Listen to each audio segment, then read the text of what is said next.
Hello student, welcome to my YouTube channel Arihant lecturer. प्यारे बच्चों, आज का ये वीडियो आपके लिए सबसे ज्यादा इंपॉर्टेंट है। आपको बिना पढ़े कॉपी कैसे लिखना।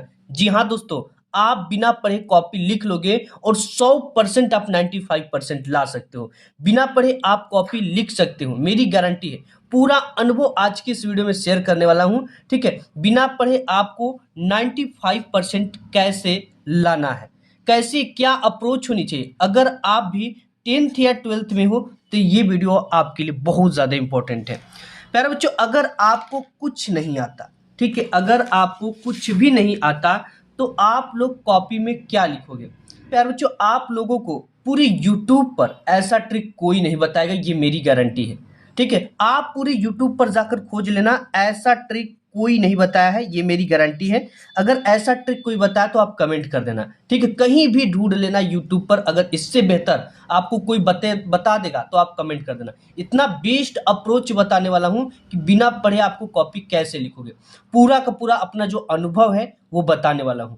ठीक है, अगर आप भी अभी तक कुछ नहीं पढ़े हो, ठीक है, और आप 90 से लेकर 95% तक लाना चाहते हो तो ये वीडियो आपके लिए बहुत ज़्यादा इंपॉर्टेंट है। कैसे लाओगे, पूरा का पूरा अनुभव आपके साथ शेयर करने वाला हूँ। तो आप कॉपी में क्या लिखोगे, ठीक है, ऐसा ट्रिक बताने वाला हूँ बच्चा कि एग्जामिनर जो आपकी कॉपी चेक करेगा को मालूम ही नहीं चलेगा कि आप सही लिखे हो या गलत लिखे हो। बहुत सारे बच्चे इस तरह से पास भी होते हैं, और ऐसे बहुत सारे तरीका है जो मैं आज की इस वीडियो में आपके साथ शेयर करने वाला हूँ। वही अनुभव आप लोगों को शेयर करना चाहता हूँ कि आप कैसे लिखोगे। हर छात्र कॉपी देखने में, हर छात्र से आपको कॉपी देखने में अलग, और आपको पूरा का पूरा नंबर मिलेगा। वीडियो को अंत तक देखना, मामूली बात नहीं कि बिना पढ़े कोई 95% दे दे आपको, लेकिन कमाल की चीज आपको बताने वाला हूँ। इतना बेहतरीन वीडियो बना दिया हूँ बच्चा, इसलिए मैं गारंटी के साथ कहता हूँ कि आप 95% ला दोगे। ठीक है, लेकिन इतने बेहतरीन वीडियो के लिए हमें क्या चाहिए, हमें लाइक चाहिए, हमें सिर्फ और सिर्फ लाइक चाहिए। ठीक है, क्योंकि इतनी कमाल की वीडियो मैं आप लोगों के लिए लाया हूं, तो इस वीडियो को लाइक जरूर कर देना। देखिए, आपको कैसे लिखना चाहिए, आपको अगर कुछ नहीं पता है तो आपको कैसे लिखना चाहिए। आप एग्जाम हॉल में चले गए, आपको क्वेश्चन पेपर और कॉपी मिल गया, तो आपको कैसे लिखना चाहिए आज की इस वीडियो में बताऊंगा बच्चा। पूरी जानकारी आज की इस वीडियो में मैं बताने वाला हूं, और आप गारंटी के साथ 95% आपका पक्का है, आ सकता है। ठीक है, देखिए, सबसे पहला रूल जो है, सबसे पहले आपको एग्जाम में काला और नीला पेन लेकर जाना है। आप कहोगे कि सर ये तो सभी बताते हैं कि काला और नीला लेकर जाना है, लेकिन जिस लिए आपने वीडियो क्लिक किया वो चीजें मैं बताऊंगा, लेकिन ये भी बहुत इंपॉर्टेंट है। बच्चे क्या करते हैं कि रंग बिरंगा पेन लेकर चले जाते हैं और एग्जाम में उसी से कॉपी लिख देते हैं, और उनके जो मार्क्स है कट जाते हैं। ठीक है, तो आपको बोर्ड एग्जाम में सिर्फ और सिर्फ ब्लू, ठीक है, ब्लू एंड ब्लैक पेन लेकर जाना है, और ये पेन आपको होना चाहिए बाल पॉइंट पेन। कौन सा पेन होना चाहिए, बाल पॉइंट पेन। ठीक है, जिसमें आप पेंटोनिक ले सकते हो, सेलो बटरफ्लाई ले सकते हो, बहुत ऐसे ऐसे पेंटोनिक ले सकते हो। इंपॉर्टेंट पेन है जो कि स्मूथ अच्छा राइटिंग लिखते हैं। तो ये तो इंपॉर्टेंट बेसिक जानकारी जो मैं आपको जरूर बताऊंगा। और सबसे पहले आपको क्वेश्चन पेपर में ऑब्जेक्टिव प्रश्न और एक निश्चित समय दिया जाएगा। कोई भी क्वेश्चन पेपर हो बच्चा, उसमें आपको सबसे पहले क्या, ऑब्जेक्टिव। जैसे हमारे पास ये क्वेश्चन पेपर है, इसमें क्या है कि यहाँ पर देखिए सबसे पहले इस तरह के ऑब्जेक्टिव क्वेश्चन आ जाते हैं, और इस ऑब्जेक्टिव क्वेश्चन को हल करने के लिए आपको एग्जाम की तरफ से 1 घंटे का लगभग समय होता है। ठीक है, अलग अलग क्लास में अलग अलग समय होता है, तो आपको ऑब्जेक्टिव और एक निश्चित समय दिया जाएगा। उसके बाद आपके जो है क्वेश्चन पेपर में सब्जेक्टिव होगा, प्रश्न दिया जाएगा, और इसका आंसर जो है ना, आंसर शीट पर लिखना है। इसका जो आंसर है, आंसर शीट पे लिखना। और इसी की ट्रिक मैं आज की इस वीडियो में आपको शेयर करने वाला हूं कि अगर वो आंसर आपको कुछ भी नहीं पता है तो आप कैसे लिखोगे। आपको देखिए, सबसे मेन चीज है कि जब भी आप कॉपी लिखो, ठीक है बच्चा, तो उसका जो फर्स्ट पेज होता है, जैसे ये हमारे पास एक कॉपी है, ये इस तरह की कॉपी लिखी गई है, और इस कॉपी में आपको क्या करना है, इसके जो फर्स्ट 2 से 3 पेज होते हैं, इसमें आपको बिल्कुल भी कट क्रॉस नहीं करना है। हैंड राइटिंग पुअर है तो शब्दों से शब्दों के बीच की दूरी, पेन की मोटाई इतना रखना है। ठीक है, और सीधा लिखने की कोशिश आपको करना है। तो ये बहुत इंपॉर्टेंट चीज होता है कि फर्स्ट 2 से 3 पे सुंदर लिखो, इससे टीचर क्या होंगे, इंप्रेस होंगे। ठीक है, तो ये बहुत इंपॉर्टेंट चीज है। अब इसके बाद मैं शेयर करने वाला हूँ आपके साथ कि आपको राइटिंग जितना हो सके बच्चा उतना अच्छा लिखना है, क्योंकि राइटिंग आपके जो है कॉपी में प्लस पॉइंट होती है। क्या होती है, प्लस पॉइंट होती है। इसलिए राइटिंग जितना हो सके उतना सुंदर लिखने की कोशिश करना। एंड रूल नंबर 3, जब आपको प्रश्न पत्र कॉपी मिले उस समय आप प्रश्न को सही सही जरूर पढ़ें। देखिए, जो भी क्वेश्चन पेपर आपके एग्जाम में मिलता है, ठीक है, उस क्वेश्चन पेपर को पढ़ने के लिए एक निश्चित समय दिया जाता है।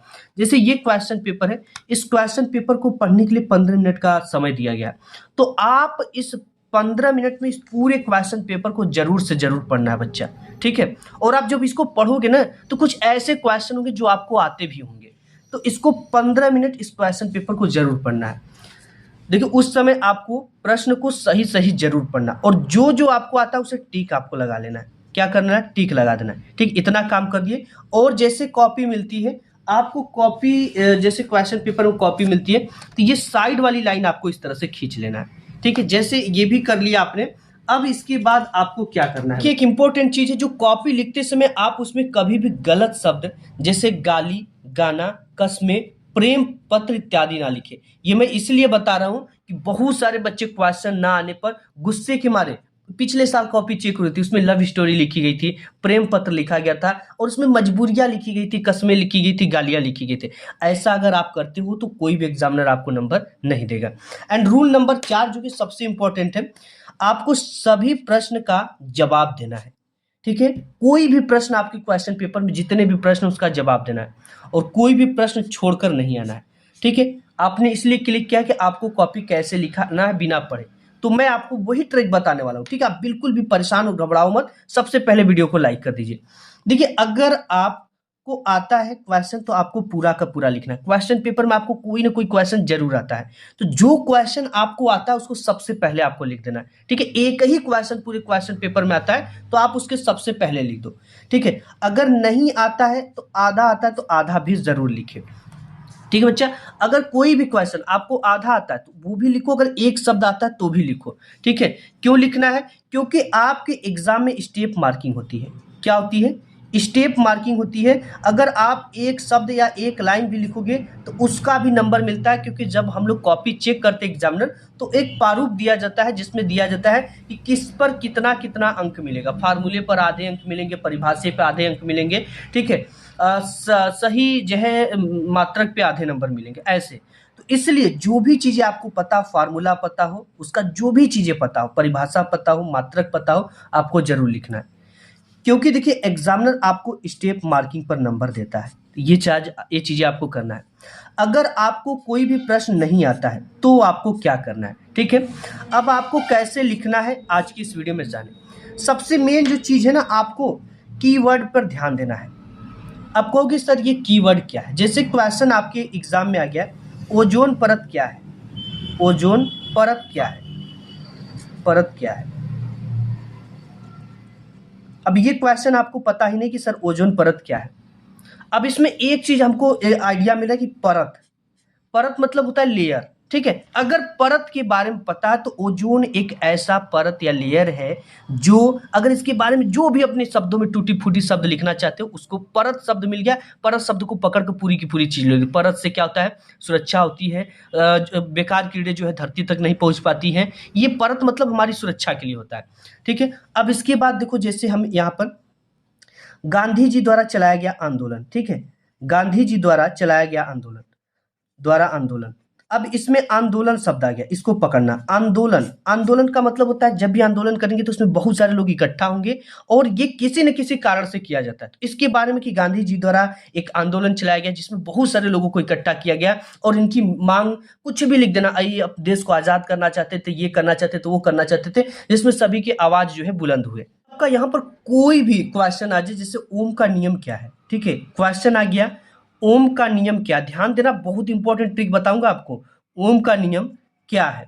अब आपको ओम का नियम ही नहीं पता है कि ओम का नियम क्या है, तो जब भी क्वेश्चन का आंसर लिखेंगे, जब भी बच्चा क्वेश्चन का आंसर लिखेंगे तो आपको शब्दों को पकड़ के लिखना है। शब्दों को पकड़ के लिखने का मतलब क्या है? जैसे यहाँ पर ओम का नियम आया हुआ है, ओम का नियम, तो इस तरह से शब्दों को पकड़ कर लिखने का मतलब है कि ओम का नियम सबसे मेन जो चीज है वो हेडिंग आपको डाल देना। किसी भी चीजों को आप कर रहे हो, सभी क्वेश्चन का आंसर लिखते समय एक हेडिंग अगर बन सके तो हेडिंग जरूर बनाए, ठीक है। हेडिंग बहुत इंपॉर्टेंट है। तो इसमें हेडिंग क्या बनेगा? ओम का नियम बन जाएगा। क्या बन जाएगा? ओम का नियम। जैसे यहां पर मैं लिख दूं ओम का नियम, ओम का नियम। ठीक है, ये हेडिंग बन गया। इस तरह से आपको ब्लैक स्केच या ब्लैक पेन का उपयोग करते हुए हेडिंग डालना। अब शब्दों को पकड़ना है क्वेश्चन के। ओम का नियम, ओम के, ठीक है, ओम के नियम के अनुसार, नियम के अनुसार इतना लिखना है। ठीक है, अनुसार, अनुसार ओम का नियम कहता है कि, इतना लिखना। ओम का नियम कहता है कि, नियम कहता है कि, ठीक है, ध्यान देना, कहता है कि। देखो रुक जाना, बहुत इंपॉर्टेंट चीज ट्रिक बताऊंगा आपको। ओम का नियम के अनुसार, ओम का नियम ये कहता है कि। अब इसके बाद आपको पता नहीं है कि ओम का नियम क्या है। अगर इसका फार्मूला पता है कि R बराबर V/I होता है, तो आप इसको लिख देना वोल्टेज बता एम्पियर के अनुपात को ओम का नियम कहते हैं। अगर ये भी नहीं पता, छोड़ो, तो आपको इससे रिलेटेड कुछ भी पता हो, इस चैप्टर से रिलेटेड या फिजिक्स से रिलेटेड, साइंस से रिलेटेड, तो आप उसे ही लिख देना। जैसे निकट दृष्टि दोष क्या है, अब इसमें देखिए निकट दृष्टि दोष क्या है। ठीक है, दूर दृष्टि दोष, निकट दृष्टि दोष आप पढ़ते हो, तो निकट दृष्टि दोष क्या है ये आपको नहीं पता है क्या है। तो सबसे पहले क्या हेडिंग डालेंगे, निकट दृष्टि दोष, ये हम हेडिंग बनाएंगे। तीसरे पॉइंट पे क्या है, हेडिंग। दूसरा पॉइंट बताता हूं, हेडिंग आपको बनाना है। ठीक है, निकट दृष्टि दोष ये बना लिया। अब लिखेंगे निकट दृष्टि दोष। निकट दृष्टि दोष वह दोष है, इतना आपको लिखना है। निकट दृष्टि दोष आंख का या वह दृष्टि दोष है। अब देखिए, दोष का मतलब कमी या कुछ उसमें प्रॉब्लम होना, ठीक है, दिक्कत होना। निकट का मतलब पास, समझ रहे हो, पास होता है। दृष्टि का मतलब देखना, आंखें होती हैं। शब्दों से क्वेश्चन का आंसर बनता है। अब यहाँ पर जैसे हो गया विद्युत धारा, ठीक है, अब इसमें क्या है, विद्युत धारा। अब यहाँ पर दो शब्द मिल गया और दूसरा इसमें धारा मिल गया।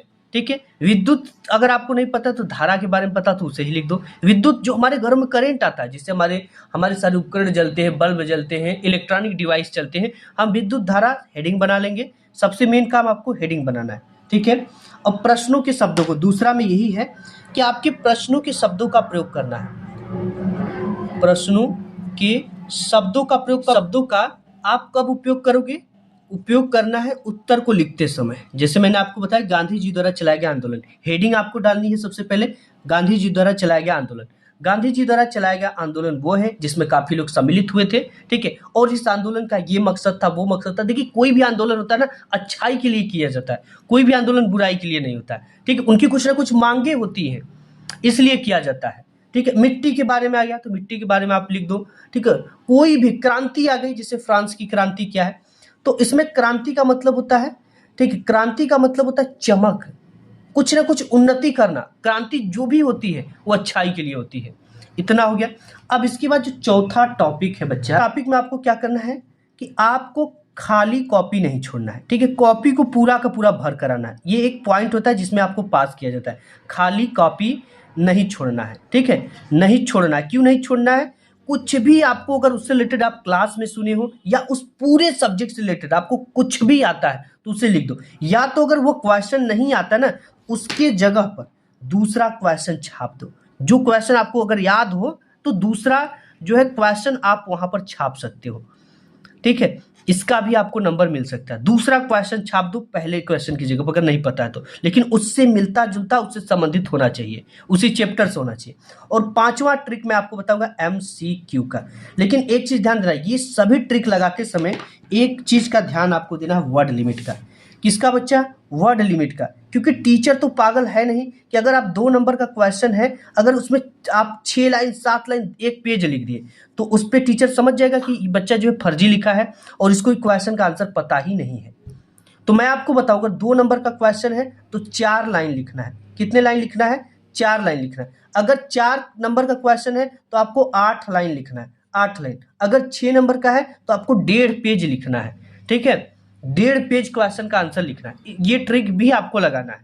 अब इसके बाद MCQ का क्वेश्चन क्या आता है, जो आप में बहुविकल्पी प्रश्न आते हैं। अब देखिए, बहुविकल्पी के लिए आपको क्या ट्रिक लगाना है बच्चे। जैसे आपको एक क्वेश्चन A आ गया, V आ गया, C आ गया और D आ गया। अब इसमें से D वाला ऑप्शन है कि इनमें से कोई नहीं। ठीक है, इनमें से कोई नहीं, चारों ऑप्शन में से एक ऑप्शन ऐसा आ गया तो उसका ऑप्शन हमेशा C वाला करेक्ट होगा। इस चीज को नोट कर लेना, ध्यान देना। और दूसरा देखो ट्रिक, ठीक है, ट्रिक नंबर दूसरा क्या है ऑब्जेक्टिव का, अगर एक ऑप्शन A, B, C और D है, ठीक है, और चौथे में आपका दे दिया उपयुक्त सभी, क्या दे दिया, उपयुक्त सभी या A सभी, तो हमेशा ये वाला ऑप्शन जो होता है सही होता है। ठीक है, ये वाला हो सकता है हमेशा ऑप्शन सही। अब इसके बाद जो तीसरी ट्रिक है, तीसरा ट्रिक की ओर देखो, जैसे एक ऑप्शन ए है, एक ऑप्शन बी है, एक सी है और एक डी है, और इसमें सी में लगभग ये वाला ऑप्शन दे देता है ए व बी दोनों, ए व बी दोनों, तो हमेशा ये वाला ऑप्शन जो होता है आपका करेक्ट होता है। ठीक है, अब इसके बाद जैसे कोई सन वाला आ गया, ईयर वाला प्रश्न, ठीक है, जैसे सन वाला कि गांधी जी द्वारा चलाया गया कोई आंदोलन कब चलाया गया था, कब, ठीक है, जलियांवाला बाग हत्याकांड कब हुआ था, इस तरह से लिखेंगे कि जलियांवाला बाग हत्याकांड कब हुआ था। एक ऑप्शन दे देगा, एक इस तरह से ए में 1800, ऐसा नहीं 1920, ठीक है, एक ऑप्शन दे देगा बी 1900, ठीक है 18, एक ऑप्शन दे देगा 1900 आपका 21, एक ऑप्शन दे देगा जो कि बिल्कुल इस तरह से होगा 1919। अब इसमें क्या ट्रिक लगाना, आपको बड़ा और छोटा का ट्रिक लगाना। सबसे बड़ा इसमें क्या है 1921 है, सबसे छोटा क्या 1919, तो इसमें सबसे छोटा या दोनों में से किसी एक को ट्रिक करना, छोटा वाला हमेशा सही होता है। ठीक है, तो इस ट्रिक को अपनाना है। और इसके बाद ये आपकी पूरी की पूरी एमसीक्यू की क्वेश्चन, और एमसीक्यू में जो सबसे ज्यादा ऑप्शन सही होता है वो ए व डी होता है।